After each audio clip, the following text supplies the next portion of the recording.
Professor Charles Ogletree, welcome to Explorations in Black Leadership. Pleasure to be here.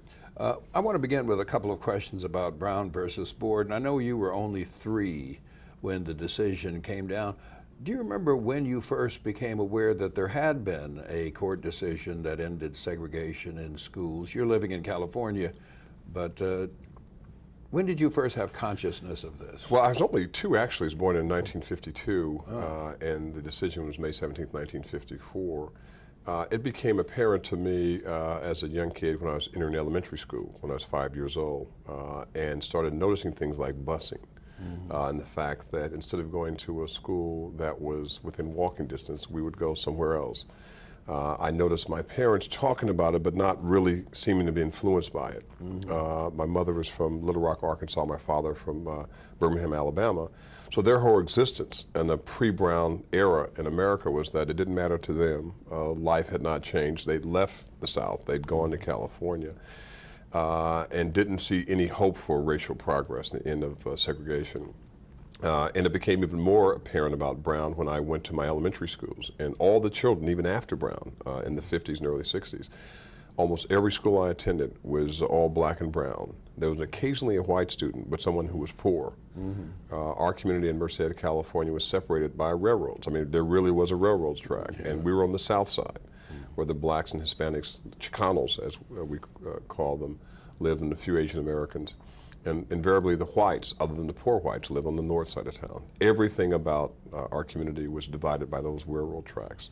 The business opportunities, the high schools, the places that people went for recreation, the different sort of jobs you might pursue. There was a real demarcation at that railroad track. So even though Brown wasn't discussed or debated in the House, its implications were clear, even in California, even after 1954. And you said that your parents had no expectation that it would make things better. Right. Their experience had taught them that change wouldn't occur.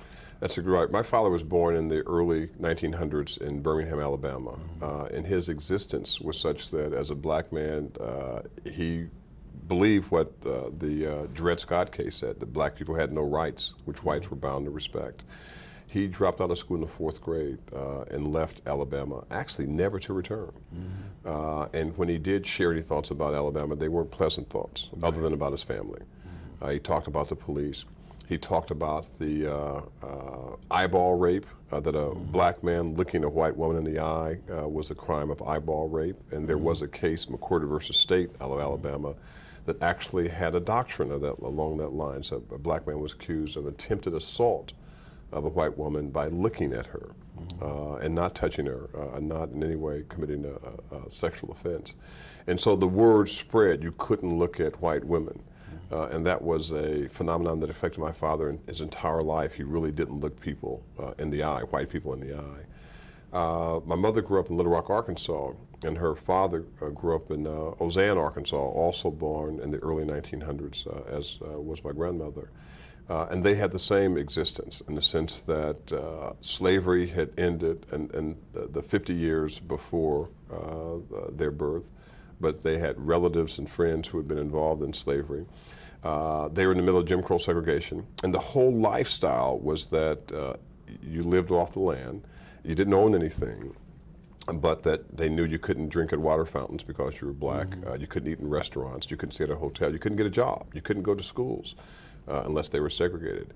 So their entire lifespan was implicated by Brown. And even more fundamental ways, Julian, that I hadn't even thought about until recently. They never voted. I mean, they were citizens, they paid their taxes, they worked hard, but they didn't have the ability as young adults in their 20s or 30s or 40s or 50s to cast a ballot, even though the one thing about our legal system was that anyone who was of age could vote. They knew about poll taxes, they knew about all the other barriers and burdens to participation. So they knew that history. The good news is that as much as they were pained by Brown and its aftermath and what preceded it, they never placed that burden on us. All they said is that you must be educated, you must stay in school, and trust us. If you get an education, life will lead to better opportunities for you than it has for us, without being bitter or belaboring their own experiences. The very fact that they left Alabama and Arkansas and came to California suggests some kind of optimism and hope for a better life. That's exactly right. I mean, the idea was, the word was go west. That California didn't have slavery. California didn't have segregation.